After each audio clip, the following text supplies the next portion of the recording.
Is Fox 5 Morning News.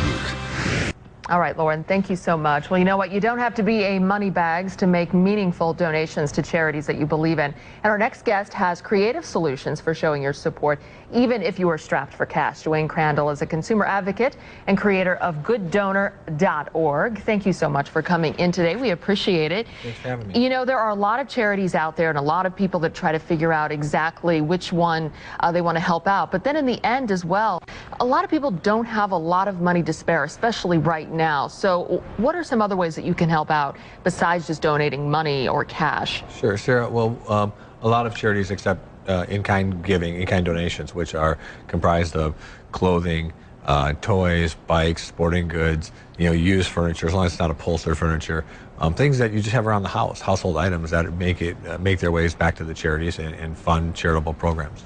Now, there are some, though, charities that want specific things or don't take certain items. How do you find out, and maybe a lot of these we'll talk about it on their website as well, how do you find out what charities will and will not take? You're exactly right, Sarah. They do list that on their websites, and at GoodDonor.org, the site we've created to kind of to organize all of these entities as one for the consumers, to make it convenient for the consumers to donate. They can go to Good Donor and they can look up their charity and find out what items are acceptable, what items are not acceptable by charity.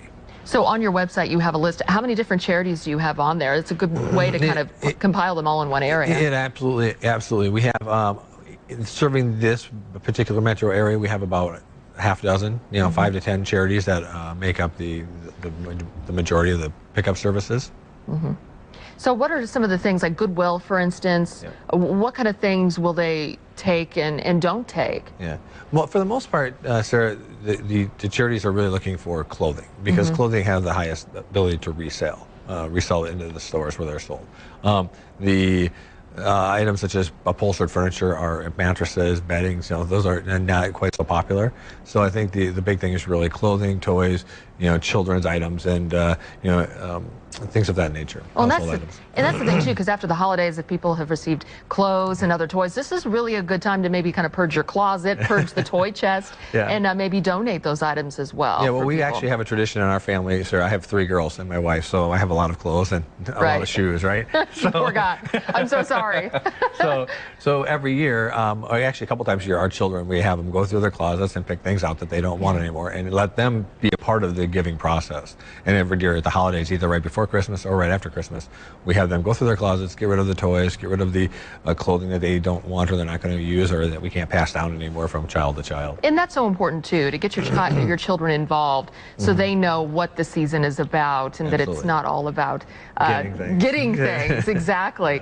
Now, there's also something to let people know about as well with some of these charities. Some people think, well, it's going to be very difficult for me to get this out there or drop it off. Are there still some charities that will come by your house and pick things up? Absolutely, Sarah. That's really the focus of the GoodDonor.org website, and that is to identify the charities that will come to your neighborhood, that are in your zip code. So when you go there, you can type in your zip code. It will tell you, it will bring you a list of pickup dates for multiple charities, and make it very easy and convenient for you, the consumer, for your audience to go ahead and just make the donations. Those charities will come by on those dates and pick up your stuff right from your house. All right. Well, it sounds like a very wonderful thing that you are doing, and we do appreciate you, Dwayne Crandall, for coming in. GoodDonor.org. We also want people to know we have a link to it at myfoxdc.com, so you can go online, check out all the other charities that are there and which one you would like to donate to. Wonderful. Thank you. Thank you so much. Steve, back over to you.